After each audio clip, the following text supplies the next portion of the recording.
வணக்கம். இது digital decode நிகழ்ச்சி, சிறப்பு விவாத நிகழ்ச்சி. சென்னை அடுத்த மதுராந்தகத்தில் தேசிய ஜனநாயக கூட்டணியின் பொதுக்கூட்டம், பிரம்மாண்ட பொதுக்கூட்டம் கூட்டணி கட்சி தலைவர்களோடு நடைபெற்று முடிந்திருக்கிறது. அது குறித்த டிகோடை தான் இப்போ நம்ம பார்க்க போகிறோம். இதற்காக நமது அரங்கில் இரண்டு மூத்த பத்திரிகையாளர்கள் திரு பாக்கி அவர்களும் திரு ராஜா கம்பீரன் அவர்களும் நம்மோடு இணைந்திருக்கிறார்கள். வணக்கம் சார். திரு பாக்கி, உங்கள்கிட்ட இருந்து தொடங்கலாம்னு நினைக்கிறேன். ஃபர்ஸ்ட், இப்போ நிறைய தலைவர்கள் பேசினாங்க. ஒட்டுமொத்தமா இந்த மாநாட இந்த பொதுக்கூட்டத்தை நீங்க எப்படி பாக்குறீங்க? ரெண்டு மெசேஜ். ஒன்று வந்து we have formed a strong alliance, உறுதியான கட்டமைப்பை கூட்டணி உருவாக்கிட்டோம்னு சொல்றதுக்கு ஒன்று தேசிய அளவிலையும் மெசேஜ் இது. ரெண்டாவது, இந்த இனிமேல் திமுக ஆட்சியாளருக்கு எதிரான மனநிலையை தீவிரப்படுத்துவதற்கான களமாக இப்போ பயன்படுத்துகிறது. இதுக்கு வந்து பிரதமரே வந்துட்டார், நரேந்திர மோடியே வந்துட்டாருங்கிற ஒரு மாரலாக அவங்களுக்கு ஒரு உற்சாகம் ஊட்டுவதை போல கட்டமைக்கப்பட்டிருக்கு. அதில் டு சம் எக்ஸ்டென்ட் அவங்க ஜெயிச்சிட்டாங்க. ஒரு சில கட்சிகள் மட்டும்தான், ஒரே ஒரு கட்சி தான் சொல்லலாம், எல்லா தேசிய ஜனநாயக கூட்டணியில் முன்பு இடம்பெற்ற அத்தனை கட்சிகளுமே அநேகமாக ஒரு கட்சிகளை தவிர எல்லாமே இந்த மேடையில் இடம்பெற்றிருக்கார்கள். அது அவங்களுக்கு வெற்றியாகத்தான் பார்க்க முடியும். ராஜேந்திரன் சார், உங்களோட முதற்கட்ட பார்வை எப்படி? திமுக எதிர்ப்பு என்பது தமிழ்நாட்டு அரசியலிலே ஒரு புதுமையான விஷயமே அல்ல. ஏறத்தாழ திமுக தொடங்கிய காலத்திலே இருந்து திமுக எதிர்ப்பு என்பது வெளியிலிருந்து வந்ததை விடவும் அந்த கட்சிக்குள்ளே இருந்து உடைந்து வெளியே வந்தது. அதிமுக தோன்றியது அது அண்ணா காலத்துல, ஈவேகி சம்பத் காலத்துல இருந்து பல எதிர்ப்புகளை கடந்து வந்திருக்கிறது. அதாவது எமர்ஜென்சியை கடந்து வந்திருக்கிறது. எம்ஜிஆர் என்கிற மாய பிம்பத்தை, ஒரு மாபெரும் வசீகர சக்தியை, அவரை கடந்து அந்த திமுக ஒரு 75 ஆண்டு கால பயணத்துல பல எதிரிகளை பார்த்திருக்காங்க. இன்றைக்கு சமகாலத்துல வந்து என்னன்னா, தமிழ்நாட்டு அரசியல் என்பதை நான் எப்படி பார்க்கிறேன்னா, இரண்டு கரைகள் இருக்கக்கூடிய அதிமுக திமுக என்று சொல்லக்கூடிய ஒரு நதிக்கு இரண்டு கரைகள் மாதிரி தமிழ்நாட்டு அரசியல் என்கிற நதிக்கு திமுக ஒரு கரை, அதிமுக ஒரு கரை தான். ஒரு கரையை வந்து பாஜக உடைத்து விட்டதற்கு பின்பு அது பலவீனம் அடைந்து வாக்கு சதவீதங்கள்லாம் அதற்கு குறைய ஆரம்பித்து அவர்களுடைய பங்காளிகளே குறிப்பிடுவது மாதிரி 10 தோல்வி பழனிசாமி என்று சொல்லக்கூடிய அளவிற்கு தொடர்ந்து சட்டப்பேரவை தேர்தலில் இருந்து, நாடாளுமன்ற தேர்தலில் இருந்து, இடைத்தேர்தலில் இருந்து ஒருத்தர் தானே சேர்ந்திருக்கிறாரு. இன்னும் பகையில் வந்து நீங்கள் மிச்சம் வைக்க கூடாதுமாங்கல்ல, நெருப்பில் மிச்சம் வைக்க கூடாது, பகையில் மிச்சம் வைக்க கூடாதுமாங்க. இன்னும் வந்து முரண்பாட்டின் தொடர்ச்சியாக ஓபிஎஸ் இருக்கிறாரு. அதுலயும் நீங்க முக்குளத்தோர் சமூகம் என்று சொல்லிக் கொள்கிறவர்கள் கூட எல்லாருமே ஒரே கம்யூனிட்டியில கிடையாது. அது ஓட்டு அரசியலுக்காக அப்படி சொல்லிக்கிறாங்களே தவிர தனித்தனி இனக்குழுக்களா தான் எல்லாருமே இருக்கிறாங்க. அப்ப நடைமுறையில இன்னும் சசிகலாவோடு உடன்பாடு எட்டப்படவில்லை, அல்லது ஓபிஎஸோடு உடன்பாடு எட்டப்படவில்லை. முரண்பாடுகள் முற்றிலுமாக களையப்பட்ட ஒன்றிணைந்த அதிமுக என்று பல பேர் முயற்சி செய்தார்கள். அது சாத்தியப்படல. யார் உடைத்தார்களோ அவர்களே வந்து ஒரு ஆளை வந்து திரும்ப கொண்டு வந்து அவங்க கட்சியிலிருந்து பிரிஞ்சு போன, அவங்க கட்சியிலிருந்து விலகி போன அல்லது வெளியேற்றப்பட்டவர்களை அவங்களே கொண்டு வந்து சேர்த்துட்டு மாபெரும் கூட்டணி வந்து விட்டதுங்கிறாங்க. அவங்க கட்சிக்காரர் தானே அவரு, ரெட்டலையில ரெண்டு தானே டிடிவி தினகரன் ஜெயிச்சாரு. சேலஞ்சா தானே இருந்தது இவ்வளவு நாளா. அதான் சேலஞ்சா இருந்துச்சு. என்ன நீங்க வந்து பெரிய மகத்தான மெகா கூட்டணி அப்படிங்கிறதுக்கு இல்ல. அதிமுக பாதி அதிமுகவாக இருக்கிறது. அன்புமணி வந்து சேர்ந்திருக்கிறார்னா பாதி பாமகவா தான் வந்திருக்கிறது. எல்லாமே நீம்பாதி நாம்பாதி கண்ணாவா தான் இருக்கு. எதுவுமே முழுமை பெற்றதாகவே இல்லையே. அப்ப முழுமை பெறாத கட்சிகள் எல்லாம் ஒன்று கூடும் போது, நீங்க தமிழ்நாட்டு அரசியலிலே 1967 அண்ணா எப்போது ஆட்சிக்கு வந்தாரோ அப்பொழுதே தேசிய அரசியலுக்கான முடிவுரை எழுதப்பட்டு விட்டது.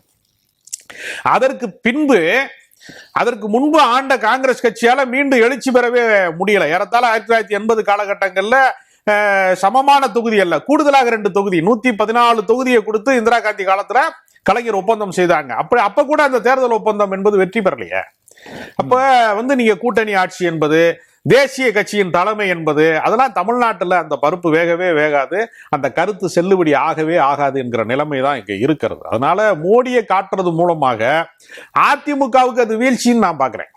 இந்திய அளவிலே அவர் செல்வாக்கு மிக்கவராக இருக்கலாம், வட மாநிலங்களே ஒரு செல்வாக்கு மிக்கவராக இருக்கலாம், அவர் ஒரு அகில இந்திய தலைவராக இருக்கலாம், இந்த நாட்டினுடைய தலைமை அமைச்சராக கூட இருக்கலாம். அவர் தமிழ்நாட்டுக்கு யாருன்னு ஒரு கேள்வி இருக்குல்ல. தமிழ்நாட்டு அரசியலை பொறுத்தவரையில இங்கு மதவாதத்தை வைத்துக் கொண்டு ஓட்டு பெற முடியாது. இங்கு சாதியவாதத்தை தூண்டி கொண்டும் ஓட்டு பெற முடியாது. சாதி வந்து ஒரு துணை காரணமாக இருக்காக, சாதி இல்லைன்னு நான் சொல்ல வரல. ஒரு வேட்பாளர் என்ன சாதி என்று அது எப்ப பாக்குறாங்க அப்படின்னா, மிகப்பெரிய ஆளுமையாக இருக்கிறவர்களுக்கு சாதி பார்ப்பதில்லை. எம்ஜிஆர் என்ன ஜாதின்னு பார்த்து யாரும் ஓட்டு போடல. ஜெயலலிதா வந்து ஜாதி பார்த்தா ஓட்டே போட்டிருக்க மாட்டான். அதே மாதிரி நீங்க கலைஞரை ஜாதி பார்த்து ஓட்டு, அவர் ரொம்ப மைனாரிட்டி ஜாதியில உள்ளவர். அப்ப அதெல்லாம் சாதி பார்க்க மாட்டாங்க. ஆளுமைகளை கொள்கை அடையாளமாக பார்ப்பார்கள், ஆளுமை அற்றவர்களை சாதி அடையாளமாக பார்ப்பாங்க. இப்ப இந்த கட்சி சுருங்கி கொண்டே வருகிறது, அதிமுக என்கிற கட்சி சுருங்கி கொண்டே வருகிறது. அந்த கூட்டணியும் பாத்தீங்கன்னா ரொம்ப சிதறடிக்கப்பட்ட கூட்டணியாகத்தான் நான் பார்க்கிறேன். இன்னைக்கு கூட்டத்துல ஒரு பிரதமர் மோடி பேசும்போது எங்கேயுமே நீங்க குறிப்பிட்ட மதவாதத்தையோ சாதியவாதத்தை பத்தியோ பெருசா அடிக்கோடி, ரொம்ப முக்கியமான பாயிண்ட் அது, அடிக்கோடிட்டு பேசல. இன்னைக்கு பேச்சை பொறுத்த வரைக்கும் இந்த கூட்டணி போதுமானது அப்படின்னு நீங்க நினைக்கிறீங்களா? வித்தியாசத்தை பார்க்கணும். பாஜக செய்தியில நான் வந்து பாஜக காம்ப்ளிமெண்ட் பண்றேன்னா அரசியல் ரீதியா காம்ப்ளிமெண்ட் பண்றேன், அதை பாராட்டுறேன். என்னன்னா முரண்பட்ட தலைவர்களை ஒரே தளத்தில் கொண்டு வந்தது. நீங்க அதுக்கு வியாக்கியானம் சொல்லலாம், பிரிச்சதே இவங்க தானே அப்படின்றது. நான் அதை போகவில்லை. இல்ல சார், அவர் அதைத்தான் சொல்ல. ராஜகம்பீரன் பேசும்போது நீங்க கவனிச்சிருப்பீங்க, முரண்பட்ட தலைவர்கள்ன்றது வந்து எல்லா தலைவர்களுமே சேரல, ஒரே ஒருத்தர் தானே உள்ள கொண்டு வந்திருக்கீங்க, வேற யாரை சேர்த்து? நான் சொல்றது நான் தீவிரமாக எடப்பாடி பழனிசாமி டிடிவி தினகரனும் தினகரனை எடப்பாடி பழனிசாமி விமர்சித்த காலமும் மலையேறி போய் 2 பேரும் ஒரே மேடையில் இருக்காங்க. அவர் சகோதரருங்க, இவர் அண்ணன்றாரு, கை கொடுக்கிறங்க. அது ஒரு பக்கம். அதே மாதிரி கடந்த ஆண்டு பார்த்தீங்கன்னா அண்ணாமலை நீக்கப்பட்டதுக்காக உறுதியாக இருந்தவர் எடப்பாடி பழனிசாமி. ஆனால் அதே அண்ணாமலை இன்றைக்கு கூட்டத்தில் பேசும்போது எடப்பாடி பழனிசாமி தலைமையில் கூட்டணி ஆட்சி அமைப்போம்னு சொல்லியிருக்காங்க. ஸோ அந்த முரண்பாடுகளை முதல்ல நீக்கியிருக்காங்க. அதுவும் ஒரு பாசிட்டிவாக தான் நான் பார்க்குறேன். ஆனால் முழுமையானா இன்னும் இல்லை, இன்னும் காத்திருக்கணும். 2வது முக்கியமான விஷயம், யாருக்காக காத்திருக்கணும்னா வேற சில கட்சிகள் இப்ப தேமுதிகவை நான் வெளிப்படையா சொல்லணும்னு, தேமுதிக அவங்க என்ன பண்ண போறாங்கன்னு தெரியல. ஆனா அவங்களுக்கு வந்து 8%, 2006 விஜயகாந்த் உயிரோடு வந்தபோது 8%க்கு மேல வாங்கின அதே தேமுதிக இன்னைக்கு 0.4 லெவல்ல குறைஞ்சிருக்கு. அதனால அவங்க எந்த அளவுக்கு தாக்கத்தை ஏற்படுத்துவாங்கன்னு தெரியாது. ஆனா கடந்த மாதம் நீங்க பாத்திருப்பீங்க, ஒரு மாநாடு நடத்துறாங்க, கட்சியோட மாநாடு நடத்துறாங்க, பெருவாரியான கூட்டம் இருந்தது, தொண்டர்கள் நிறைய வந்து அவங்களோட பலத்தை அதை காமிச்சிருக்கல. இல்ல அவங்க, நான் அதுதான் சொல்றேன், அவங்களை யாரையுமே இக்னோர் பண்ண முடியாது. எந்த சிறு கட்சிகள், திமுக மட்டும் செஞ்சிருமா? சின்ன கட்சிகள் போறேன்னா போகட்டும் அப்படின்னு சொல்லுவாங்கன்னா சொல்ல மாட்டாங்க. எதையுமே வேஸ்ட் பண்ணக்கூடாது, வீணாக்க விடக்கூடாது, வாய்ப்புகளை தவற கொடுக்கூடாது. அதுதான் அரசியல் அணுகுமுறையில் சரியான அணுகு. இங்க என்ன முக்கியம்னா இதுல யாருக்கு அது பலன் கிடைக்காது. ஒரு விஷயத்துல ராஜகம்பீரனோட சில பாயிண்டா நான் வந்து 100% ஒத்துக்கிறேன். தமிழ்நாட்டை பொறுத்தவரை அண்ணா வந்து ஒரு மாற்றத்தை கொண்டு வந்தார். எப்படி வெறும் காங்கிரஸை நீக்கிட்டு அங்க திமுக அப்படின்ற சாதாரண மைக்ரோ லெவல் சேஞ்சஸ் அல்ல, பிராடரா தமிழ்நாட்டுக்கு மாநிலத்துக்கு நான் இன்னும் விரிவாகவே பேசுறேன். ஒரு மாநிலத்துக்கு உண்டான தனித்தன்மையை நிலைநாட்டுகிற சித்தாந்தம், அதை எஸ்டாப்ளிஷ் பண்ணார். அவர் கொண்டு வந்து வெற்றி கொண்டது திமுக அப்படின்னு குறுகிய பார்வை பார்க்கலாம். இனிமேல் தமிழ்நாட்டில் ஏதோ ஒரு கட்சி ஆட்சிக்கு வர வேண்டும் என்றால் அண்ணா வகுத்த அந்த இது இருக்கு இல்லையா, பேட்டர்ன், அந்த நடைமுறைக்கு உகந்ததாக தான் வரும். பச்சையா சொல்ல போனா நாளைக்கு பிஜேபி ஆட்சிக்கு வந்தாலும் இருமொழி கொள்கை தான் சொல்லி ஆகணும். இப்போ நாளைக்கு பிஜேபி வந்தாலும் மதச்சார்பின்மை சொல்லி தான் ஆகணும். அப்படி இருந்தால் தான் இங்கே வெற்றி பெற முடியும். இதனால தான் அதிமுக முன்னிலைப்படுத்துவது. அதிமுக என்னதான் இருந்தாலும் திமுக வெளியேறிய கட்சி, வெளியேற்றப்பட்ட கட்சி, உருவான கட்சி, அதுக்கும் டிஎம்கேக்கும் பெருமளவுக்கு கொள்கை வித்தியாசம் இல்லை, சித்தாந்த வேறுபாடுக்கு அதிக அளவுக்கு இல்லை. ஒரு சில விஷயங்கள் மாறுபடலாம். ஆனால் அந்த அதே இப்போ நண்பர் சொன்ன மாதிரி திமுக இல்லைன்னா அதிமுக, அதிமுக இல்லைன்னா திமுக, இதுதான் இருந்ததுன்னா ஒரு காமன் ஃபேக்டர் இருக்கு, எழுகோடி இருக்கு. இது தமிழ்நாட்டில் மட்டுமல்ல, தேசிய அளவிலே வந்தாச்சு.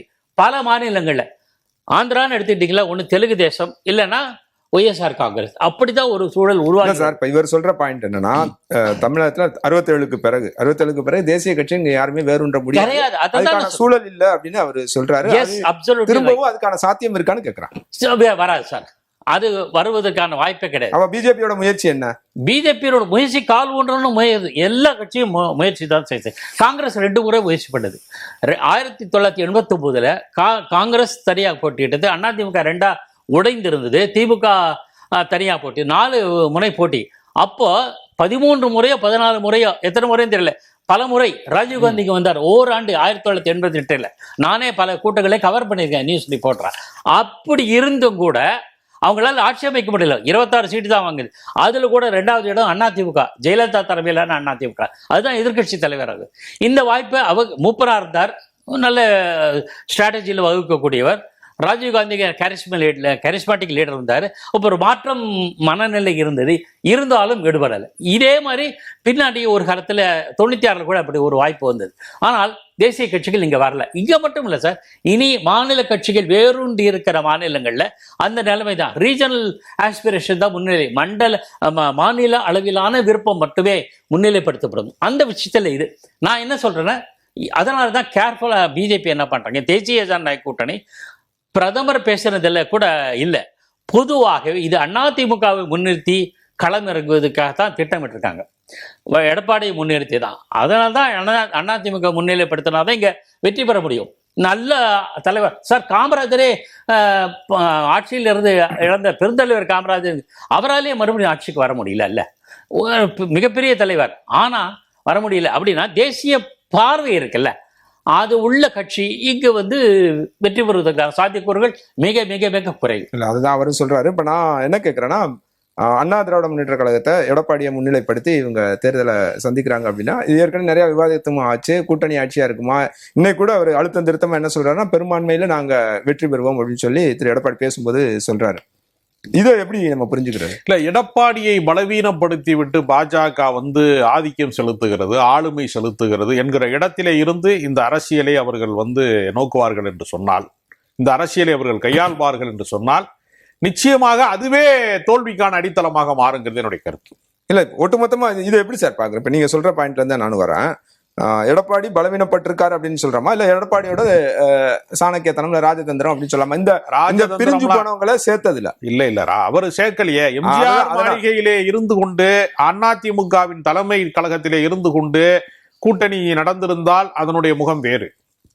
அகில இந்திய அளவுல நீங்க ஒரு மாநில கட்சிக்கான உள்குத்து பஞ்சாயத்துக்களை, அவர்களுக்குள் இருக்கக்கூடிய பிரிவினைகளை, அவர்களுக்குள் இருக்கக்கூடிய பிளவு அரசியலை டெல்லி தீர்மானிக்கிறது என்பதை அதிமுகவின் தொண்டர்கள் எப்படி? அந்த பாயிண்ட் தான் நானும் வரப்ப. அப்படின்னா எடப்பாடியை பலவீனப்படுத்தி தானே அவங்க பிஜேபி இங்க எடப்பாடியை விட ஆளுமை மிக்க தலைவராக மோடி இருக்கிறார், அமித்ஷா இருக்கிறார், பியூஷ் கோயல் இருக்கிறார் என்கிற ஒரு தோற்றத்தை இவர்கள் உருவாக்குவார்கள் என்று சொன்னால், பாஜகவிற்கு அது பலத்த பின்னடைவைத்தான் தருமே தவிர, அதிமுகவுக்கும் ஒரு பின்னடைவைத்தான் தருமே தவிர, அவர்களை பொறுத்தவரையில தமிழ்நாட்டிலே இருதுருவ அரசியல் தான். திமுகவா அதிமுகவா என்கிற ஸ்டாலின் வேண்டுமா வேண்டாம், அவ்வளவுதான் தேர்தல். அதை வீழ்த்துவதற்கான வலிமையை கொண்டவராக எடப்பாடி பழனிசாமி இருக்கிறாரா இல்லையா என்பதுதான் கேள்வியை தவிர, இதுல தேசிய கட்சிகளினுடைய பங்களிப்பு, அவங்க எல்லாம் துணை மாப்பிள்ளையா தான் இருக்க முடியும், மாப்பிள்ளை ஆக முடியாது, முதன்மை சக்தியாக அவர்கள் மாற முடியாது, துணைநிலை அமைப்புகளாகத்தான் தொடர முடியும் என்கிற நிலைமையை அவர்கள் உறுதி செய்யாமல், மோடி தலைமையிலே கூட்டணி நடக்கிறது, என்டிஏ கூட்டணி நடக்கிறது, என்டிஏ கூட்டணியிலே அதிமுக அங்கம் வகிக்கிறது என்கிற தோற்றத்தை உருவாக்கினா அது மாபெரும் பின்னடைவுக்கு தான் வழிவகுக்குமே தவிர, ஒரு நாளும் அதிமுகவினுடைய வெற்றிக்கு அது உதவவே உதவாதுன்னு நான் சொல்றேன். ரைட். அப்ப இந்த பொலிட்டிக்கல் ஈக்குவேஷன் என்ன மாதிரி இருக்கும்?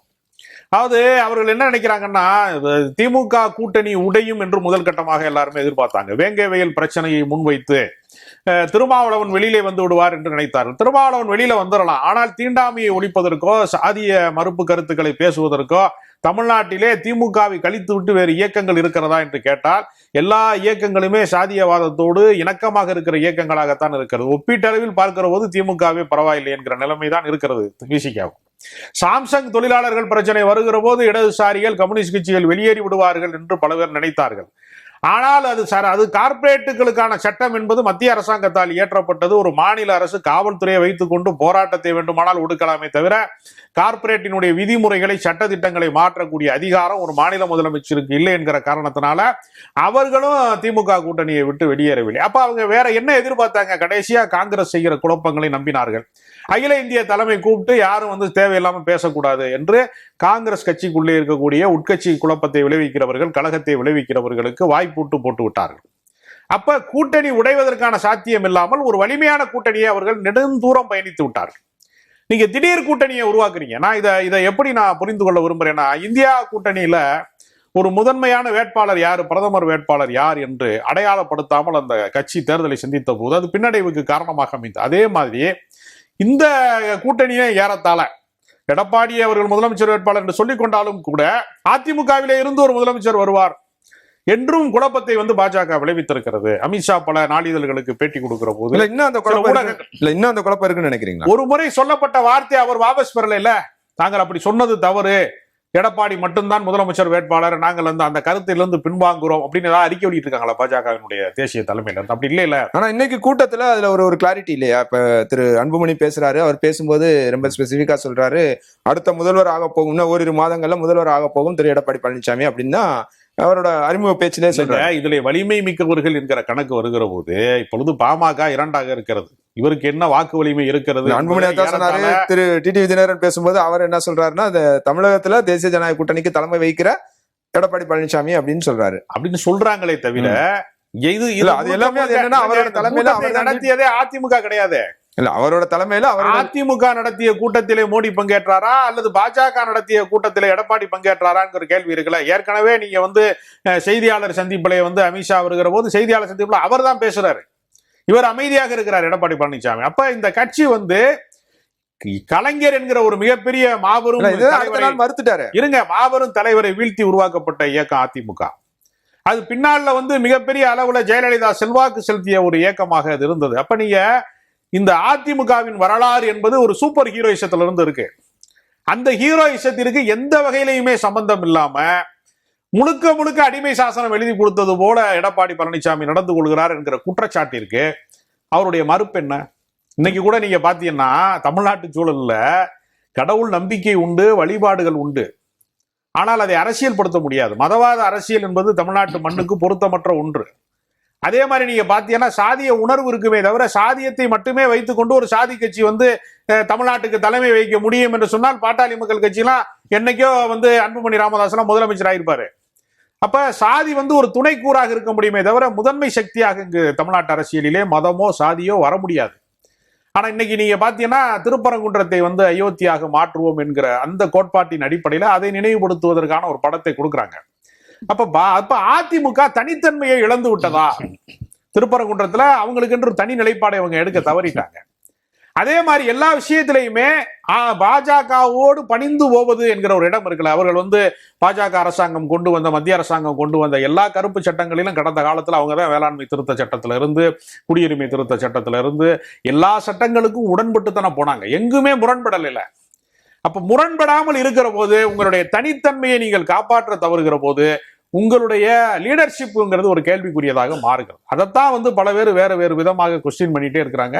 கடந்த காலத்தில் இவரோட தலைமையை ஏற்க முடியாது என்று சொன்ன டிடிவி தினகரன் வந்து இன்னைக்கு அவரோடு சமரசமாக போனாலும் கிரவுண்ட் லெவல்ல அது ஒர்க் அவுட் ஆகுமா, இல்ல அது நம்ம களத்திலே வேலை செய்யுமாங்கிற ஒரு பெரிய கேள்வி. நம்ம அடுத்தடுத்து அது குறித்து விவாதிக்கலாம். திருப்பாக்கி இது இந்த கூட்டம் அப்படின்றது வந்து தேசிய ஜனநாயக கூட்டணி கட்டமைச்ச கூட்டத்துல அதிமுக தலைமை பங்கேற்று அதிமுக தலைமையில நடந்த அதிமுக தலைமை தான் நடத்திருக்கணும் தமிழ்நாடுல அப்படின்றத இவரோட வாதம். இதை எப்படி நீங்க பாக்குறீங்க? பாஜக ஏற்பாடு செய்கிற ஒரு கூட்டணி மாநாடு, பொதுக்கூட்டம், அதுல அதிமுக பங்கேற்கிறது அப்படின்னா கூட தமிழ்நாட்டை பொறுத்த வரைக்கும் இப்ப நீங்களே சொன்னீங்க ரீஜனல்ல ஒரு மாநிலத்துல எந்த கட்சி பெரும்பான்மையா இருக்கோ அந்த கட்சி அதை வழி நடத்துது அப்படின்னா அது இன்னும் கொஞ்சம் பொருத்தமா இருக்கும். சரி, நாளைக்கு அதிமுக ஒரு மாநாடு நடத்தி அதுல பாஜக உள்ளிட்ட தலைவர்கள் பங்கேற்ற அப்ப என்ன சொல்லுவீங்க? இல்ல அதான் சொல்றேன், தொடக்கம் ஒரு சம்பவம் தான். இது மாதிரி ஏகப்பட்ட பொதுக்கூட்டங்கள் நடைபெறத்தான் போகிறது. அப்ப நம்ம பார்க்கலாம். ஒன்று. ரெண்டாவது, இந்த அதிமுக பாஜகவோடு இருந்தாலும்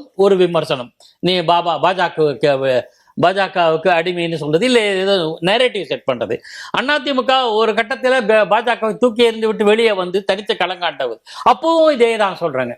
உண்மையாகவே திராவிட இயக்கம் என்று அதிமுகவை ஏற்றுக்கொண்ட மனப்பான்மை இருந்தா பிரிந்த போதே வரவேற்கிறேன், நீங்கள் பாஜக கூட்டணி இது வெளியேறிய வரவேற்கிறேன், பாராட்டுகிறேன், தனித்து போட்டியிடுவோம் அப்படிங்கிற சொல்ற மனப்பான்மை இல்லை, நேரேட்டிவ் செட் பண்றது. இப்படி ஒரு ஏன்னா நம்ம தமிழ்நாட்டில் பாஜக ஏற்காத மனநிலை மக்களுக்கு இருக்கிறது.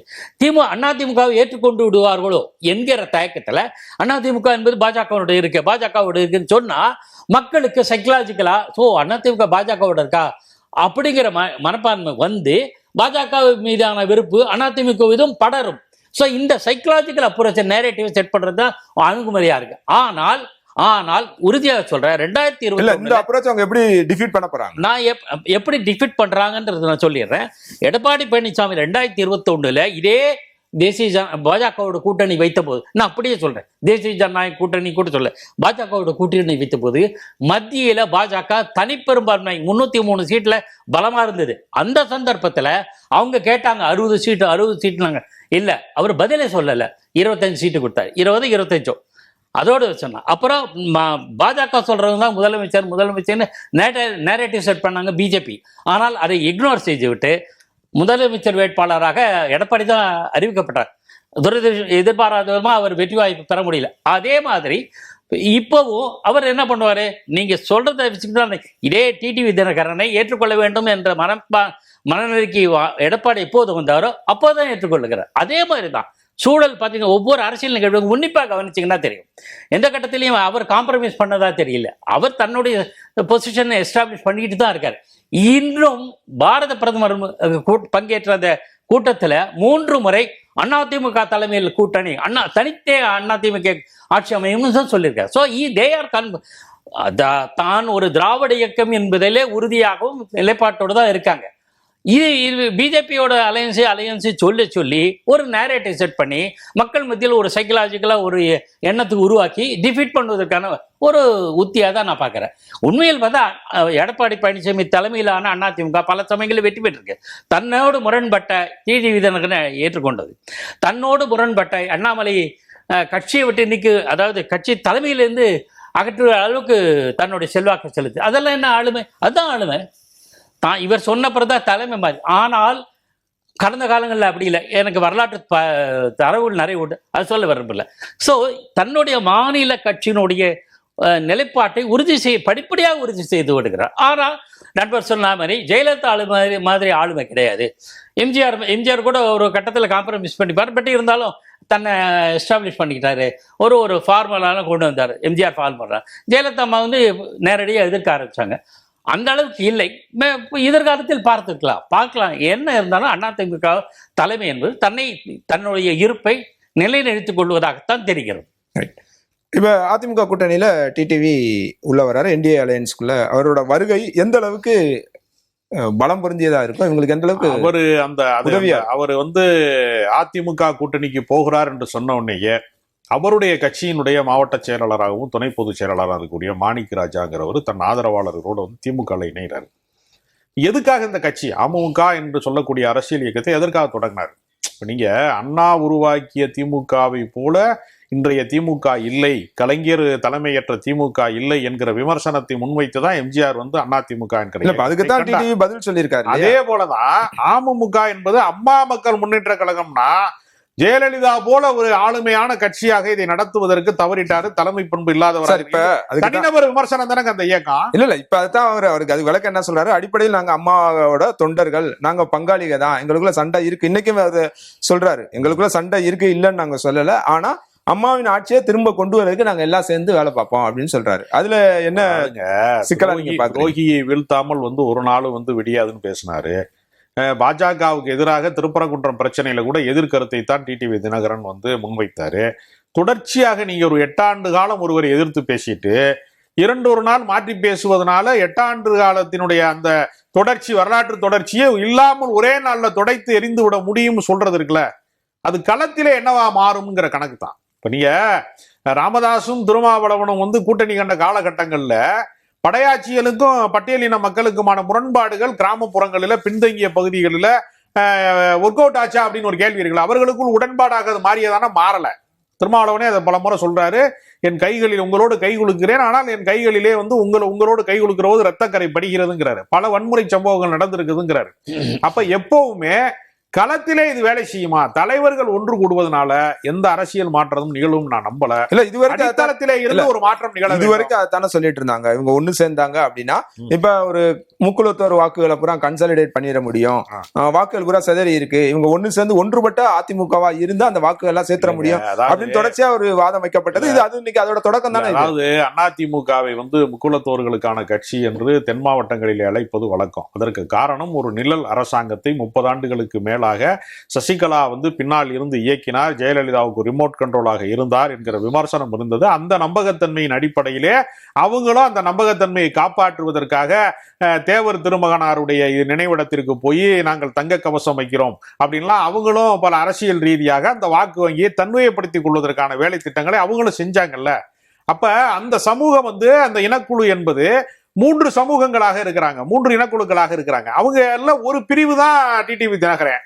மீதம் இருக்கிறவர்கள்லாம் எப்படி ஒன்றிணைவாங்க? அவங்க வந்து சசிகலாவை தான் அடையாளமாக பார்த்தார்கள். சசிகலாவால் அடையாளம் காட்டப்பட்டதுனால ஓபிஎஸ்ஐ வந்து ஒரு தலைவராக பார்த்தாங்க. இல்ல சார், இப்ப நீங்க குறிப்பிடுற தொடர்ச்சி எப்படி வந்து நீங்க ஒரே ஒரு டிடிவி தினகரனை நீங்க குறிப்பிடுற ஓபிஎஸ் சசிகலாவுக்கு இன்னைக்கு என்ன வாக்கு வங்கி இருக்குன்றது ப்ரூவன் ரெக்கார்டு எதுவுமே இல்ல.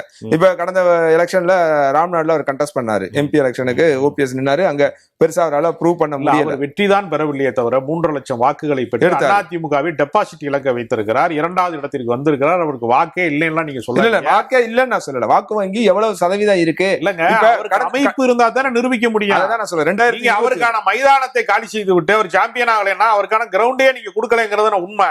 அவர் தான் வந்து ஜெயலலிதா சிறைக்கு போகிற காலங்கள்ல, தண்டனைக்குரிய காலகட்டங்கள்ல முதலமைச்சர் பதவியை கொடுத்துட்டு போனாரு. திரும்ப வந்து பெற்றுக்கொள்வதற்கான விசுவாசத்தோடு அவர் இருந்தாரு.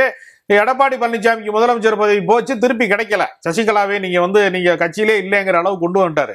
அதனால அந்த கோபம் தீராத வரைக்கும் நீங்கள் வந்து இந்த சமரசம் ஆகிவிட்டார்கள். ஒரு மேடையிலே ஏறி ஒருவர் பெயரை உச்சரிப்பதனாலேயே கடந்த கால பகை வந்து ஒரே நாளில் தீர்ந்து விடும் என்று நம்புவதற்கு அந்த சமூகத்தின் மக்கள்கள் முட்டாள்கள் அல்ல. 2021 அது வந்து தீரவே தீராதுங்கிற என்னுடைய கருத்து. 2021 தேர்தல்ல 20க்கும் மேற்பட்ட தொகுதிகள்ல தினகரன் வாக்குகளை பிரிச்சாரு. அதிமுகவோட தோல்விக்கு ஒரு பெரிய காரணமா இருந்தார். இப்ப இவர் திரும்ப சேர்ந்திருக்க மூலமா அந்த தோல்வியை தடுக்க முடியும் அப்படின்றதான இவங்களோட கணிப்பா. ஒரு தனி மனிதனை அடையாளம் காட்டுவதற்கான வாக்கு அல்ல அது. எங்கள் சமூகத்திலே இருந்த செல்வாக்கை இன்னொரு சமூகம் தட்டி பறித்து விட்டது என்கிற இவங்க 2 பேரும் மெர்ஜர்னால அந்த 2 நடக்காது. தென் மாவட்டத்திலே இருந்த அரசியல் அதிகாரம் கொங்கு மண்டலத்துக்கு திசை மாறி போய்விட்டது என்கிற கோபத்துலதான் அந்த 20 லட்சம் வாக்கு 30 லட்சம் வாக்கு எல்லாம் திசை மாறி விழுந்திருக்கு. இப்ப நீங்க தனிநபராக ஒரு தலைவர் போய் சேர்ந்துகிட்டாருங்கிறதுனாலயே அந்த சமூகத்தினுடைய ஒட்டுமொத்த மக்களுமே வந்து இவருடைய போக்களை காம்ப்ரமைஸ், இவருக்கு சிபிஐல வழக்கு இருக்கிறது, இவருக்கு வேறு சில சிக்கல்கள் இருக்கிறது, அதை சரி கட்டுவதற்கு அவர் கூட்டணிக்கு போக வேண்டிய நிர்பந்தத்தில் அவர் இருக்காருங்கிறதுனால வாக்காளனா இருக்கிறவனுக்கு, சமூக பிரதிநிதியாக இருக்கிறவனுக்கு, பொதுமக்களா இருக்கிறவனுக்கு காம்ப்ரமைஸ் ஆக வேண்டிய கட்டாயம் என்ன இருக்கு? அதுக்கான அவசியமே முதல்ல கிடையாது. நீங்க என் மேல வழக்கு இருக்கு, நான் வந்து போறேன் காம்ப்ரமைஸ் ஆகி, உங்களுக்கு வழக்கு இல்லை, நீங்க ஏன் போகணும்? அதுக்கான அவசியமே இல்லையே. அதனால அது சத்தியமாக களத்திலே வேலை செய்யாது என்பது என்னுடைய கருத்து. திருப்பாக்கி இது இந்த விமர்சனம் உங்க மெர்ஜர் ஆனதுல இருந்து சேர்ந்ததுல இருந்து தொடர்ச்சியா வைக்கப்படுது. திரு அன்புமணி சேர காரணம் சிபிஐ அவர் மேல வழக்கு இருக்கு, அடுத்து ஹைகோர்ட் சுப்ரீம் கோர்ட்ல வழக்கு வரப்போகுது, அதனால அதுக்கு ஆஜராகணும், அடுத்தடுத்து அவருக்கு அழுத்தங்கள் வரும் அப்படின்றதுனால அவர் போய் அங்க சேர்ந்துட்டான்றது. தினகரன் மேல இரட்டை இலை வழக்கு இருக்கு, அதனால அவர் போய் சேர்றான்னு சொல்லி இந்த மாதிரி இங்க சேர்ற எல்லாத்துக்குமே பின்னணியில ஒரு கதை சொல்லப்படுகிறது இல்லையா? இப்ப இந்த மாதிரியான இந்த விமர்சனத்தை எப்படி பாக்குறீங்க? உண்மையில இதுதான் இருக்கலாம், ஆனா அது மட்டுமே என்ன சொல்ல முடியாது. நான் இவர் மேல வழக்கு இருக்கு, இது இவங்க மேல வழக்கு, ஏன் எடப்பாடி மேலேயே கூட வழக்கு இருக்குன்னு கூட நம்ம சொல்லலாம், இருக்கலாம். அது மட்டும்தான் பிரதானம்னு நான் நினைக்க முடியாது. ஏன்னா சில இந்த இணைப்புன்றதேவும் அழுத்தத்தின் அடிப்படையில தான் இவங்க உள்ள வந்திருக்காங்க அப்படின்னு புரிஞ்சுக்கிறதா? அப்படி அவங்க சேர்ந்ததெல்லாம் அப்படி ஒன்றும் பெரிய இது தாக்கத்தை அந்த அளவுக்கு தெரியல நமக்கு வெளிப்படையாது. இது இருக்கலாம்ன்றத இதை நான் ஒத்துக்கிறேன். ஆனால் அது மட்டும்தான் பிரதானம் சொல்ல முடியும். ஒரு 70% இருக்கலாம், மீறி 80% வில்லிங்னஸ்னு ஒன்று இருக்கலாம், அல்லது திமுகவுக்கு எதிரான களம் இருக்கலாம், நம்மளை அரசியல் ரீதியாக நம்மளை வலுப்படுத்திக் கொள்ளலாம் என்கிற காரணம்லாம் இருக்கான் ஒரு விஷயம். அப்புறம் நண்பர் ராஜகோபால் சொன்னதில் 2 விஷயத்தால் முரண்படுறாங்க. ஒன்று, பாஜகவுக்கு அடிமைன்ற அந்த வார்த்தையை பயன்படுத்தலை, தவறா எடுத்துக்கோனா, கிட்டத்தட்ட அந்த பொருள்பட பேசும்போது அவர் சொன்னாரு, நான் என்ன சொல்றேன், அதாவது அவங்க சொன்னதுக்கெல்லாம் இவங்க தலையாட்டினான்ற கருத்து சொன்னார்னு நினைக்கிறேன். நான் என்ன சொல்றேன், இதே நிலைப்பாடு திமுகவும் கலைஞர் கருணாநிதி இருந்த காலத்திலேயே, அவர் முதலமைச்சராக இருந்த காலத்தில் மத்தியில காங்கிரஸ் தலைமையிலான யூபி ஆட்சியில் இருந்தபோது ஏற்பட்டதே. ஈழ பிரச்சனையில் அவர் எப்படி இருந்தார்? அது பல பேர் பல சமயங்கள் அவருக்கு விமர்சனத்துக்கு ஆளானதுக்கு காரணமே அதுதான். கிட்டத்தட்ட இவங்களுக்கு என்ன நிலையோ அதே தான் அவங்களுக்கு கிடையாது. இதுல ஒன்றும் மாற்று கிடைத்துக்கிறது. சில கம்பல்ஷன், பொலிட்டிக்கல் கம்பல்ஷன், அதை ஒருக்கிறோம். அதனால ஒருத்தர் தான் குற்றச்சாட்டு சொல்றது, இன்னொருத்தர் கம்ப்ளீட்டா மறைக்கிறது வேண்டாம். இன்னொரு விஷயம், இந்த பிரிந்தவர் டிடிவி தினகரன் இவர் எடப்பாடி பழனிசாமி ஒன்றா சேர்ந்து போய் கடுமையாக விமர்சிக்கிறவன், மறுமலர்ச்சி திமுக உருவாக்கிய வைகோ அவர்கள் திமுகவை கடுமையாக கலைஞர் கருணாநிதியும் இப்போது முதலமைச்சர் இருக்கிற மண்மிகு மு.க. ஸ்டாலின் கடுமையாக விமர்சித்தார். இப்போ அவங்க 2 பேரும் ஜெல் ஆயிட்டாங்களே, அது எப்படி? அதை மட்டும் எடுத்துக்கிறாங்களா? அதையே எடுத்துக்கும் போது இதுல என்ன இருக்கு? இதுல ஒரு ஈகோ கிளாஷ் தான் இருந்தது. டிடிவி தினகரனுக்கும் விபிஎஸ்க்கும் சாதாரண ஈகோ கிளாஷ். 2 பேரும் ஒன்றா சேர்ந்துட்டாங்க. அந்த காலத்தில் ராஜாஜி காமராஜர் சொல்லுவாங்க 2 பேரும் மோதிக்கிட்டாங்க, பிற அவங்களே ஒன்றா சேர்ந்த சந்தர்ப்பங்கள் உண்டு. அதனால இதெல்லாம் பாலிடிக்ஸில் ஒரு பெரிய மாற்றமோ பெரிய விமர்சனத்துக்குரிய விஷயமாக நான் பார்க்கவில்லை. சரி, இப்ப இந்த ஓட்டு கன்சாலிடேட் எப்படி ஆகும்னு நினைக்கிறேன். இதுக்கு மறுப்பு கருத்து எனக்கு இருக்கு. அதாவது கலைஞர் அவர்கள் காங்கிரஸ் கட்சியினுடைய அந்த கூட்டணியில இருந்த போது ஈழ போரிலே தமிழர்கள் அழிக்கப்பட்டதற்கு ராணுவத்தை கையில் வைத்திருக்கிற காங்கிரஸ் காரணம். இவருக்கு மாநில அரசின் கையிலே ராணுவம் கிடையாது, அவரால் அதை தடுக்கவும் முடியாது, தடுப்பதற்கான அதிகாரம் காங்கிரஸோட தானே கூட்டணியில இருந்தாருங்க. ஆனால் அந்த குற்றத்திற்கு அவர் நேரடியாக காரணமாக இருக்க முடியாது, ஏன்னா அவருக்கு அந்த அதிகாரமே இல்லை. அவர் அந்த போரை நிறுத்த வேண்டும் என்றுதான் சொன்னாரு. ஆனால் அந்த காங்கிரசினுடைய அரசாங்கம் கேட்கவில்லை. அது சர்வதேச போராக நடந்தது.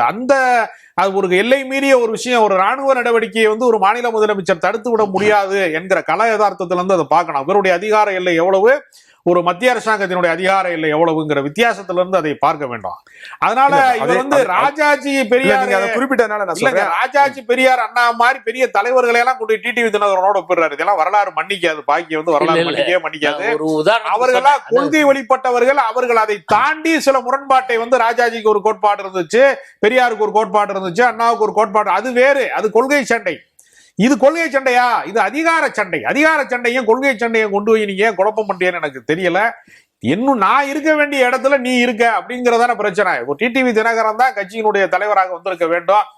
அவரை கூவாத்தூர்ல தேர்ந்தெடுத்ததுனால அதிகார மையம் திசை மாறி போய்விட்டது என்கிற அந்த கோபத்தை கொண்டு போய் கொள்கையாளர்கள் நடந்த சண்டையோடு நீங்கள் ஒப்பிடுறதுங்கிறத நான் வன்மையா கண்டிக்கிறேன். போல இல்ல, கூவத்தூர்ல அவர் சேர்ந்து தானே தேர்வு செஞ்சிருப்பாரு, அவரு கூட தானே இருந்தாரு. அதிகார சண்டை தானங்க அது. அது எப்படி கொள்கை சண்டைக்குள்ள வருமா? அது இவர் நீங்க அவர் ஒரு கொள்கையின் அடையாளம். அவர் ராஜாஜினா அவருக்குன்னு ஒரு கொள்கை இருக்கிறது. அதனால அவர்களுக்கு வேற தனித்துவமான கொள்கைகள் இருக்கிறது. இவங்களுக்கு அது கிடையவே கிடையாது. எடப்பாடி பழனிசாமி என்ன கொள்கை இருக்கு சொல்லுங்க? தனித்த கொள்கைன்னு ஏதாவது இருக்கு அவருக்கு?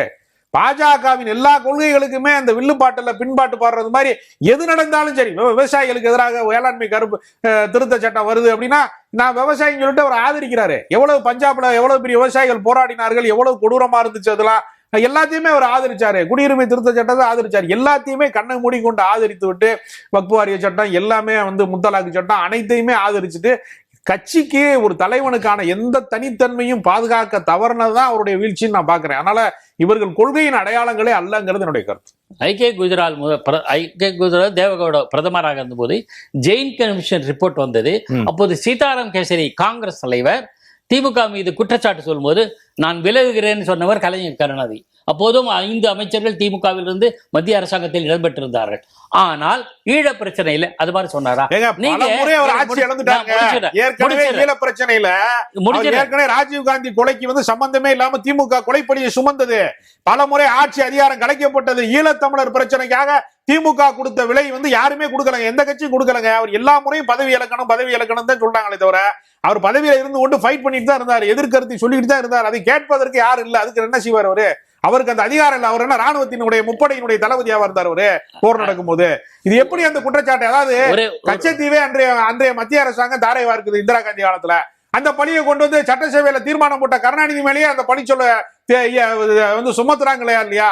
எல்லா பழியையுமே திமுக ஒரு பொய்யான பழியை சுமப்பது என்பது திமுகவினுடைய வாடிக்கையா இருக்கு. இந்த மாதிரி ஏதாவது கிளப்பி விட்டுக்கிட்டே இருக்கிறது. சக்காரியா கமிஷன்ல விஞ்ஞான முறையில ஊழல் செய்தார் கருணாநிதி சொல்லவே இல்லை. இன்னைக்கு வரைக்கும் பாருங்க, தமிழ்நாடு முழுக்க பொதுக்கூட்ட மேடைகள்ல இருந்து எல்லா இடங்கள்லயுமே சக்காரியா கமிஷன் சொல்லுச்சு. அது துக்குளுக்கு வார இதழ்ல வந்த ஒரு பொய்யான டைலாக். அது அதிமுக மேடைகள்ல புழங்குற டைலாக். அதுக்கு எந்த உண்மைத்தன்மையும் இல்லை. இதுக்கு சக்காரியா வன்மையா கண்டிப்பாரு. சக்காரியா இருந்தாருன்னா சக்காரியா அது சொல்லவே இல்லை. சொல்லாததெல்லாம் கட்டுக்கதைகளை சொல்லி விடுறது. இதேதான் அலைக்கற்றை.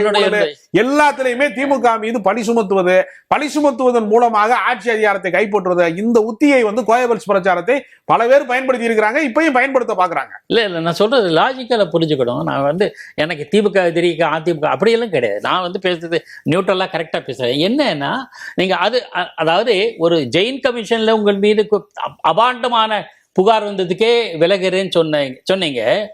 ஒரு நிமிடம் கூட இருக்க மாட்டோம்னு சொன்னார் கலைஞர். நான் பிரஸ் கான்ஃபரன்ஸ் அட்டெண்ட் பண்ணேன் சொல்லு. அதே சமயத்துல ஈழ பிரச்சனையில சொல்ல நீங்க சொல்றது நீங்க அதையே ஏத்துக்கிறேன். ஆனால் இனப்படுகொலை நடந்த போது ஏன் டிஆர் பாலு போனார் நான் கேட்பேன். நான் ஏன் அதை போகணும்? புறக்கணிச்சிருக்காமே, அன்பா பொலைட்டா வேண்டாம் எனக்கு வேண்டாம் அப்படி பொலைட்டா சொன்னா கூட அதையே சொல்லி நீங்க சொல்லாம, ஆனால் கலைஞர் கருணாநிதியின் ஈழத்தமிழ் பற்றி நான் சந்தேகிக்கவே மாட்டேன், உங்களை விட எனக்கு நல்லா தெரியும் அந்த விஷயத்துல என்ன சொல்றேன். இந்த சம்பவங்களை சுட்டிக்காட்டி, இந்த சம்பவத்துகளை சுட்டிக்காட்டியே ஒட்டுமொத்தமாக ஒரு மனிதரை சித்தரிப்பது என்பது ஏற்புடையதல்ல. அதுதான் நான் சொல்ல வரேன். அதே தான் இந்த பக்கம் எடப்பாடி சொல்லும் போது இதை ஒரு காரணமா சொல்லி நீங்க சித்தரிக்காதீங்க, அதுதான் நம்ம பார்வை, வேற ஒண்ணும் கிடையாது.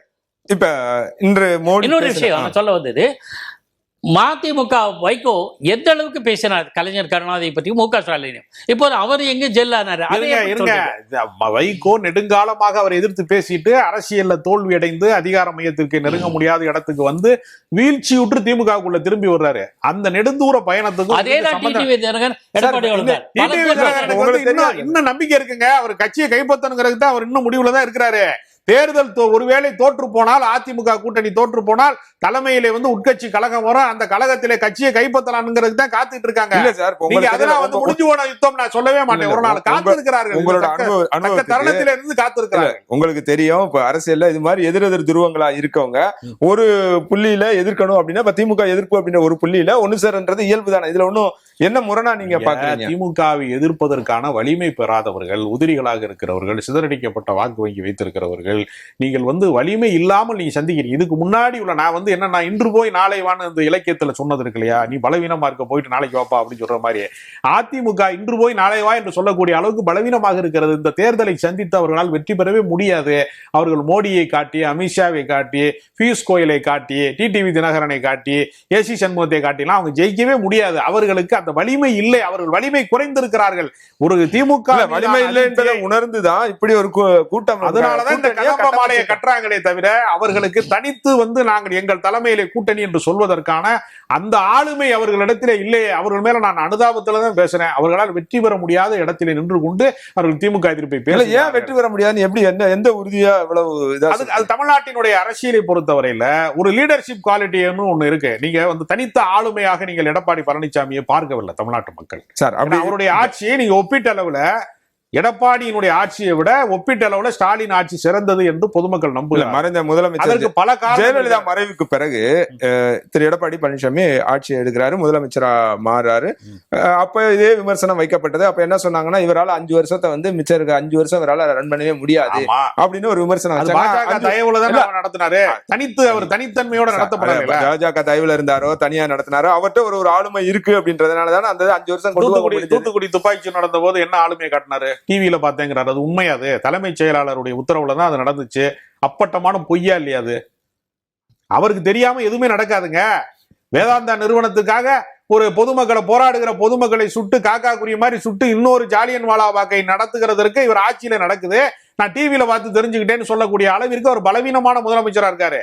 அவர் ஆளுமை எங்க நிரூபிச்சாரு? கூவாத்தூர்ல அதிகமான கட்டணத்தை கட்டி ஏலத்துல வந்து எம்எல்ஏக்களை எடுத்தது எப்படி ஜனநாயகத்தினுடைய பண்புல வந்து சேரும்? ஆளுமை பண்புல எப்படி சேரும்? கலைஞர் அப்படிதான் தேர்ந்தெடுக்கப்பட்டாரா? அண்ணா மறைந்த போது ஜெயலலிதா அப்படிதான் தேர்ந்தெடுக்கப்பட்டாங்களா? எம்ஜிஆர் மறைந்த பின்பு அவங்க தன்னுடைய தனித்த செல்வாக்கின் வழியாக அந்த இடத்துக்கு வந்தாங்க. இவர் அப்படி இல்லையே. எம்எல்ஏக்களை ஏலத்தில எடுத்தவருங்கிறது வந்து ஆளுமை பண்புக்குள்ள அவர் எப்படி வருவாரு? அவர் நீங்க மகளிர் உரிமை தொகை கொடுக்கவே முடியாது, அதுக்கெல்லாம் சாத்தியமே இல்லைன்னா இருந்தா இந்த அரசாங்கம் கொடுத்துருச்சு, இப்ப அவரும் நானும் கொடுக்க வர்றேங்கிறாரு.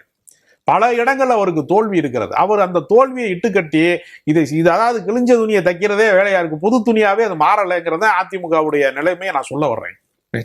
இன்றைய நிகழ்ச்சியில அவர் பிரதமர் மோடி பேசும்போது கவனிச்சிருப்பீங்க, நிறைய திமுக எதிர்ப்புக்கு தான் மீட்டிங் போட்டாங்க, எதிர்ப்பு பேசுறாரு. 3 விஷயம் முக்கியமா சொல்றாரு. ஒண்ணு வந்து சிஎம்சி கவர்மெண்ட் அப்படின்றாரு, கரப்ஷன், மாஃபியா, கிரிமினல் இந்த மாதிரி ஒண்ணு சொல்றாரு. வாரிசு அரசியல் சொல்றாரு. 3வதா தமிழர்களுக்கு எதிரி திமுக அப்படின்றாரு. இந்த விமர்சனத்தை எப்படி பாக்குறீங்க? தமிழர்கள் வந்து வெள்ளத்திலே தவித்த போது நிவாரண நிதி தர மறுத்து விட்டு தேசிய பேரிடராக இதை அறிவிக்கவே முடியாது என்று சொன்னவர்கள் தமிழ்நாட்டின் நலன் மீது எங்களுக்கு தான் அக்கறை இருக்கிறது என்று எப்படி கூச்சமில்லாமல் பொய் சொல்லுகிறார்கள் என்று தெரியல. இல்ல, கீழடியினுடைய பண்பாடை, தமிழருடைய பண்பாட்டை, நாகரிகத்தை, அதற்கு மத அடையாளங்கள் இல்லை, புராண இதிகாச தொன்மங்கள் இல்லை, தமிழர்கள் இயற்கை வழிபாட்டுக்காரர்களாக இருக்கிறார்கள், பண்பாட்டுக்கு சொந்தக்காரர்களாக இருக்கிறார்கள் என்பதனாலேயே கீழடியினுடைய குழியை தோண்டிய குழியெல்லாம் மூடுவதற்கு மட்டுமே அந்த அறிக்கையவே கூட, ஆய்வறிக்கையே கூட வெளியிடக்கூடாது என்று தடுத்தவர்கள் தமிழ்நாட்டினுடைய நலன்களுக்கு எது சிறு துரும்பை கூட கிள்ளி போடாமல் எந்த நலத்திட்டங்களையும் மெட்ரோ வேணும்னு மதுரைக்காரன் கேட்கிறான், கோயம்புத்தூர்ல மெட்ரோ வரணும்னு கேட்கிறான். அதுக்கு பதிலாக நான் மத கலவரத்துக்கு ஆளுகளை கூட்டிட்டு வரேன் வெளியூர்ல இருந்து சொல்லி திருப்பரங்குன்றத்தை அயோத்தியா மாற்றுவோம்னு சொல்றாங்க. எங்களுக்கு தேவை வளர்ச்சி தான், கலவரம் கிடையாது. நாங்கள் மத நல்லிணக்கத்தோடு இருக்கிறோம், சமூக நல்லிணக்கத்தோடு இருக்கிறோம் சொல்றவங்களுக்கு நீங்கள் கலவரத்தை பரிசீலிப்பதற்கு காத்திருக்கிற நீங்கள் தமிழ்நாட்டு நலன்ல எந்த அக்கறை செலுத்தினீர்கள்? மும்மொழி கொள்கையை திணிப்பதற்காக வேண்டி தேசிய கல்விக் கொள்கையில் எங்களுக்கு தர வேண்டிய நிதியை, தமிழ்நாட்டுக்கு தர வேண்டிய நிதியை தராதவர்கள் தேர்தலுக்கு தேர்தல் இந்த மாதிரி வேடம் போட்டு பேசுவது என்பதை மக்கள் மன்னிக்கவே மாட்டாங்க. பியூஷ் கோயல் யாருன்னா அவரே வாரிசு அரசியல்ல இருந்து வந்தவர் தான். டிடிவி தினகரன் யாரு? சசிகலாவுக்கு அக்காமையன், அதனால அவரும் வாரிசு அரசியல்ல இருந்து வந்தவர் தான். அன்புமணி யாரு? ராமதாஸுக்கு மகன் தான். இவங்களெல்லாம் வச்சுக்கிட்டு வாரிசு அரசியல் எப்படி ஒழிப்பீங்க நீங்க? வாரிசு அரசியலை ஒழிப்பதற்கான நீங்க என்ன அடிப்படையில் அதையெல்லாம் பேசுறீங்கிறது இல்ல. ஜி கே வாசனை வச்சுக்கிட்டு எப்படி நீங்க வாரிசு அரசியல் ஒழிப்பீங்க? அவர் மூப்பனாருக்கு மகனா இல்லைன்னா அவர் அரசியல் கட்சிக்கு தலைவரா இருந்திருப்பாரா? எப்படி இதெல்லாம் பேசுறாங்கிறதே நமக்கு தெரியல. தமிழ்நாட்டு மக்கள் அரசியல் படுத்தப்பட்டவர்கள். பேரறிஞர் அண்ணா மாலை நேர பொதுக்கூட்டங்கள் என்பது மாலை நேரத்தின் பல்கலைக்கழகங்கள்னு சொல்லியிருக்கிறாரு. தமிழ்நாட்டு அரசியல்ல மேடைகளின் வழியாக பாமரர்களுக்கும் கூட அரசியல் புரிதல் உண்டு. இங்கு பக்தர்கள் வேறு, சங்கிகள் வேறு. இங்கு கலவர அரசியலையோ மத அரசியலையோ சாதி அரசியலையெல்லாம் நீங்க கொண்டு விடவே முடியாது.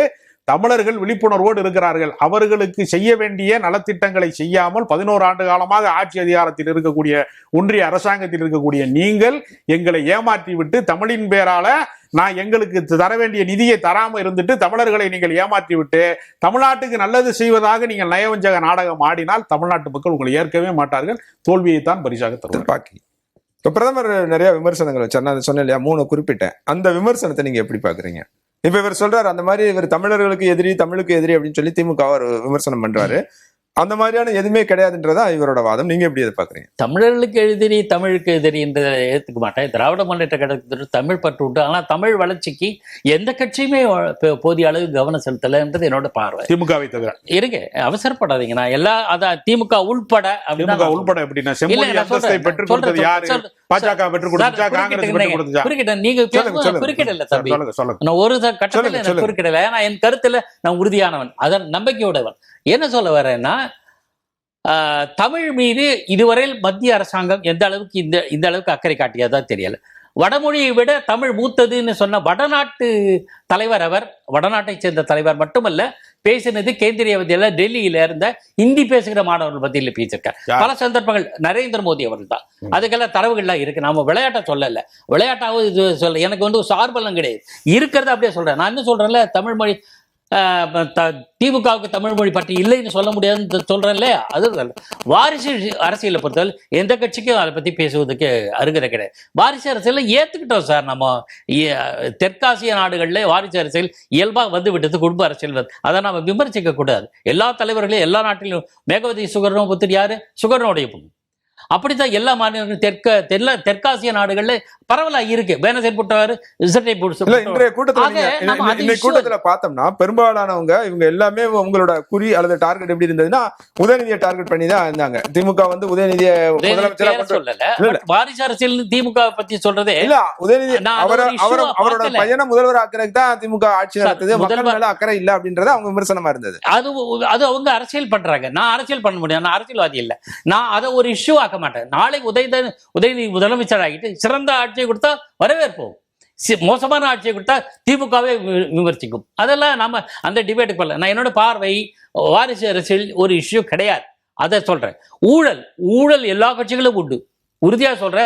கம்யூனிஸ்ட் கட்சிகள் மட்டும்தான் மிக மிக மிக குறைவான ஊழல் செஞ்சிருக்க, ஊழல் புகாருக்கு ஆளானவன். எனக்கு தெரிஞ்சு பினராயி விஜயன் ஏதோ தங்க கடத்தல் பிரச்சனை சொல்லுவாங்க, தவிர எந்த இல்ல அதை விட்டுருவேன். நம்ம அது டிபேட் போவானா சார்? நான் இருக்கிறத எப்படி பேசுறேன், நியூட்ரலா பேசுறேன், அது புரிஞ்சுக்கோங்க.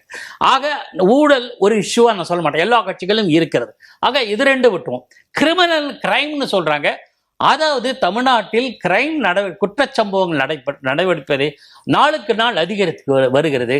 அதை தடுப்பதற்கு திமுக தவறிவிட்டது என்கிற புகார் நியாயமானது. நாம் அது விமர்சனம். நாளைக்கு இன்னொரு கட்சி கடவுளே ஆட்சி பண்ணி இந்த குற்றங்கள் நிறைய இருந்தால் விமர்சிக்கத்தான் செய்வோம், அதுல மாற்றுக்கிறது கிடையாது. நமக்கு அதுல இல்லை. அந்த மாதிரி விஷயத்துல நீங்க கூடுதல் கவனம் செலுத்த வேண்டும் அப்படின்னு சொல்றேன். நான் என்ன சொல்றேன்னா, நீங்க எதெல்லாம் குற்றச்சாட்டுன்னு சொல்றீங்களோ, அதிமுக பாஜக மீது எதெல்லாம் குற்றச்சாட்டு என்று சொல்லப்படுகிறதோ அந்த குற்றச்சாட்டுகள் இந்த அணிக்கும் பொருந்தும்.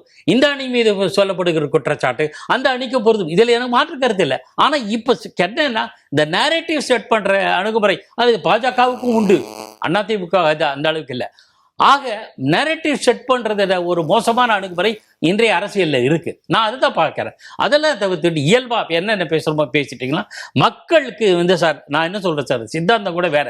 நான் வெளிப்படை என்னோட அடிப்படை மனத்தின் அடி ஆழத்தில் இருக்க கருத்து சொல்ல, நீங்க கொள்கை சித்தாந்தம்லாம் வேற, அது செகண்டரி. நான் என்ன சொல்றேன், போதிய அடிப்படை கட்டமைப்பு, போதிய சாலை வசதி, குடிநீர், தரமான சுகாதாரம், மலிவான சுகாதாரம், இதெல்லாம் கொடுத்துட்டாலே அது எந்த கட்சியாக இருந்தாலும் சரி சிறப்பாக மக்களால் ஏற்றுக்கொள்ள போகுது. நான் அந்த பார்வைக்கு தான் பார்க்குறேன். அதிலே திமுக இன்னும் நிறைய செய்ய வேண்டியிருக்கு. நான் அப்படி சொல்லும்போது கேர்ஃபுல்லாக இருக்கேன். ஒன்றுமே செய்யலைன்னு சொல்ல மாட்டேன். நான் செய்திருக்கிறது அது போதாது, அவ்வளோதான். இந்த மாநாடு, இந்த கூட்டம், பொதுக்கூட்டம் நடந்ததுல என்டிஏ கூட்டம் சொல்ற செய்தியா நீங்க என்ன பாக்குறீங்க? அதாவது தேசிய ஜனநாயக கூட்டணியை நாங்கள் வலிமையாக கட்டமைத்து விட்டோம், இது அரசியலில் தேர்தலில் தாக்கத்தை ஏற்படுத்தும் என்கிற மெசேஜ் கொடுத்துட்டாங்க.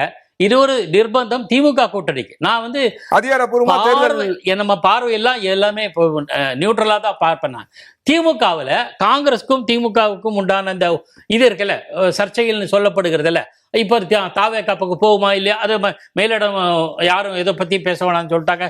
நாளைக்கு என்ன நடக்குமோ எதுவுமே தெரியாது.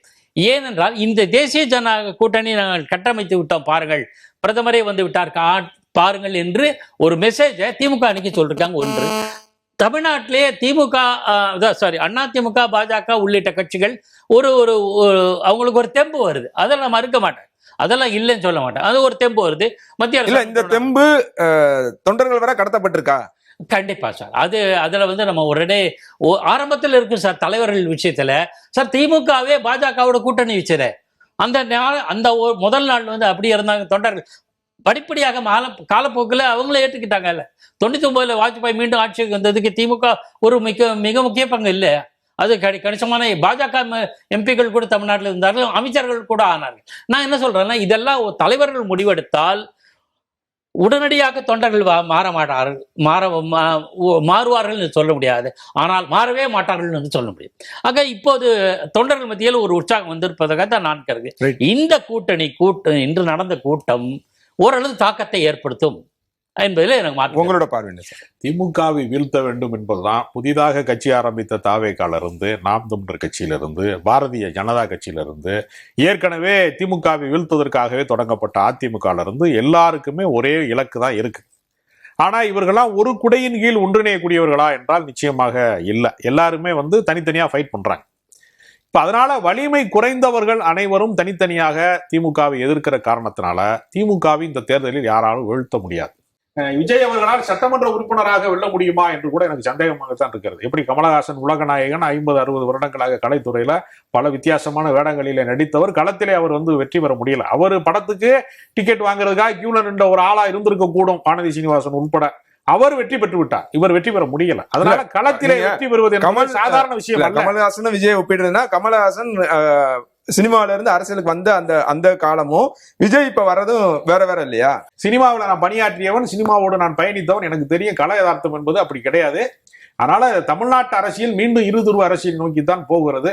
அதிமுக தான் 2வது இடத்துக்கு வரும். 2026 இருதுருவ அரசியல் தான். தேசிய கட்சிகள் மீண்டும் தோல்வியைத்தான் தருமே தவிர நடைமுறையில எந்த வெற்றியும் தராது. ரைட். உங்கள் வருகைக்கும் கருத்து பதிவுக்கும் நன்றி.